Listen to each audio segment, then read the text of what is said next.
আসসালামু আলাইকুম। স্বাগত জানাচ্ছি আরও একটি নতুন পর্বে।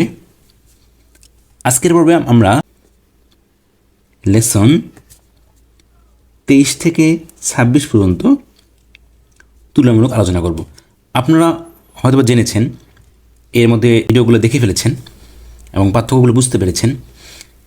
তারপরেও আমি একটু আলোচনা করছি এই জন্যই যে নিয়মগুলো যেহেতু খুবই পাশাপাশি এবং সামান্য কম বেশি, এজন্য একটু ধরিয়ে দেওয়ার জন্য আলোচনা করছি। আপনারা হয়তো জানেন যে আরবিতে সামান্য জবর জেরের পার্থক্য হয়ে গেলেই কিন্তু অর্থ বিকৃত হয়ে যায়, অর্থ চেঞ্জ হয়ে যায়। এটা তো সেম, শর্ট হ্যান্ডেও কিন্তু সেম। তার মানে লক্ষ্য করুন, লেসন 23 আমরা শিখলাম ইতেসো ইতেসি ইতেসেন, ইতেসো ইতেসি ইতেসেন।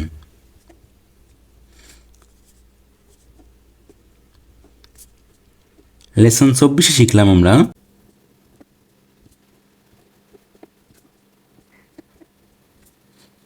তেসিলো তেসিলে তেসিলেন।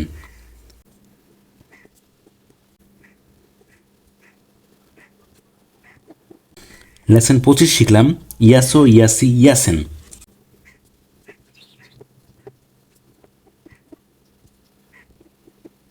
এবং লেসন 26 শিখলাম আমরা ইয়াছিল ইয়াছিলে ইয়াছিলেনের ব্যবহার। এখন লেসন 23-এ ইতেসো ইতেসি ইতেসেনের জন্য 6-এর ছোট এদিকের আসর, এবং লেসন 24-এ 6-এর বাঁ দিকের আসর, এবং লেসন 25-এ আমরা দিয়েছি কি 1 6 এবং রস্বইয়ের জন্য, এবং লেসন 26-এ দিয়েছি 6 উল্টো 1। এখন লক্ষ্য করুন, আমরা যদি লিখি শুধু একটা শব্দ দিয়েই 4টার ব্যবহার করব। লক্ষ্য করুন, কর। এখন আমরা জানি কর লেসন 33 নিয়ম, কর্কের কারকার থেকে র আসে, এটাই বারবার দিচ্ছি যেন 33 নম্বর নিয়মটা আপনাদের এখনই মুখস্থ হয়ে যায়। কর। এখন লক্ষ্য করুন, এই কর যে 4টা নিয়ম, 4টা কর লিখছি আমি।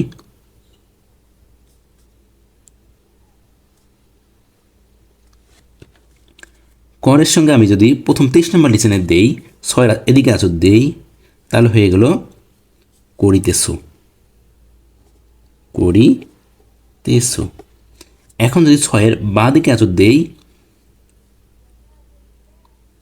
তাহলে হলো করিতেছিলে। এবং এখানে যদি 1 দেই, তাহলে হচ্ছে করিয়াছো। এবং এখানে যদি 6 দেই, তাহলে হচ্ছে করিয়াছিলে। তাহলে লক্ষ্য করুন, শুধু এইদিকে রর সঙ্গে করের সঙ্গে ডান দিকে আঁচড় দেওয়ার কারণে হয়ে গেল করিতেছো, বাঁ দিকে আঁচড় দেওয়ার কারণে হয়ে গেল করিতেছিলে, এবং 1 দেওয়ার কারণে হয়ে গেল করিয়াছো, এবং 6 দেওয়ার কারণে হয়ে গেল করিয়াছিলে। তাহলে কি সামান্য, লক্ষ্য করুন, সামান্য পার্থক্যের কারণে কিন্তু অর্থ চেঞ্জ হয়ে যাচ্ছে। ডানের আঁচড়, বায়ের আঁচড় 1 6, ইংরেজি 6। তাহলে কি শুধু আঁচড়গুলোর পরিবর্তনের কারণে কিন্তু পরিবর্তন হয়ে যাচ্ছে। আপনি যদি বাক্য গঠনের সময় কোনোটা ভুল করে লেখেন, যেমন কোনো বাক্য যদি থাকে তুমি কি করিতেছো, করিতেছো, আপনি লিখলেন তুমি কি করিতেছো, এখানে আপনি ভুল করলেন, কারণ আপনি এটা বুঝতে পারলেন না যে কোনটা করিতেছো কি আসবে। করিতেছোটা আপনি সাপোজ মনে নেই আপনার, আপনি এটা লিখে ফেললেন। এখন আপনি যখন, আপনাকে তো পরীক্ষায় বাংলা এভাবে দিবে না, আপনাকে বলবে আপনি শুনে শুনে লিখবেন। আপনি এটা লিখলেন, অংশটাকে নেই, আপনি তাহলে কি লিখবেন, তুমি কি, তাহলে 6 যেতে হচ্ছে আপনাকে করিয়াছিলে। তাহলে আমাদের এটা ভুল হয়ে গেল। কিন্তু লক্ষ্য করুন, এখানে বলছে তুমি কি করিতেছো, কন্টিনিউয়াস ফর্ম, কিন্তু আমরা লিখে ফেললাম past perfect tense, perfect form হয়ে গেল। তাহলে কি অর্থ কিন্তু চেঞ্জ হয়ে গেল, এবং এটা যার কারণে কিন্তু আপনি মার্কসটা পাচ্ছেন না। আর এই জন্য যেহেতু এই নিয়মগুলো একদম কাছাকাছি, সামান্য কম বেশি, তাই এগুলোকে বেশি বেশি করে প্র্যাকটিস করবেন। এগুলো প্র্যাকটিসের কোনো বিকল্প নেই, প্র্যাকটিস করতে থাকবেন, প্র্যাকটিস করতে থাকবেন। প্র্যাকটিস করার মাধ্যমে আপনি বুঝতে পারবেন যে কখন কোন আঁচড় ব্যবহার করতে হবে। আমি উদাহরণ দিয়ে আপনাদেরকে বুঝিয়ে দিয়েছি, র দিয়ে বুঝিয়ে দিয়েছি। এখানে বাক্য গঠন করে বুঝিয়ে দিলাম। এখন আরেকটা ছোট্ট উদাহরণ দিচ্ছি, লক্ষ্য করুন। আন লিখলাম আমি, আনের সঙ্গে আমি দিলাম 6 এদিকের আচর, এবার দিলাম এদিকের আচর, এবার দিলাম 1, এবার দিলাম 6। লক্ষ্য করুন, আনের সঙ্গে এইটা যুক্ত হওয়ার কারণে হয়ে গেল আনিতেছো।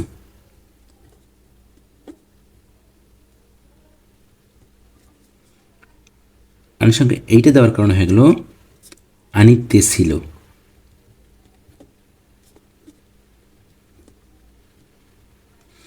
এবং এটা দেওয়ার কারণে হয়ে গেল আনিয়াছো। এবং 6 দেওয়ার কারণে হয়ে গেল আনিয়াছিলে।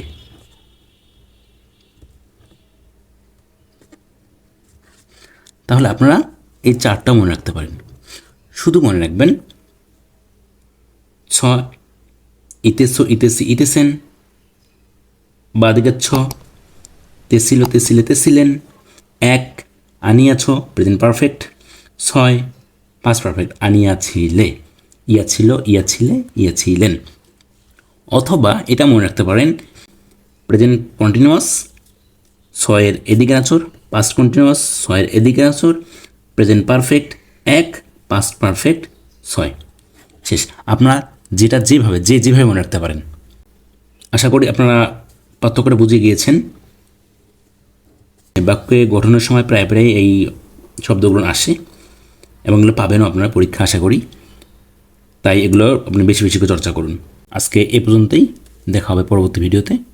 আল্লাহ হাফিজ।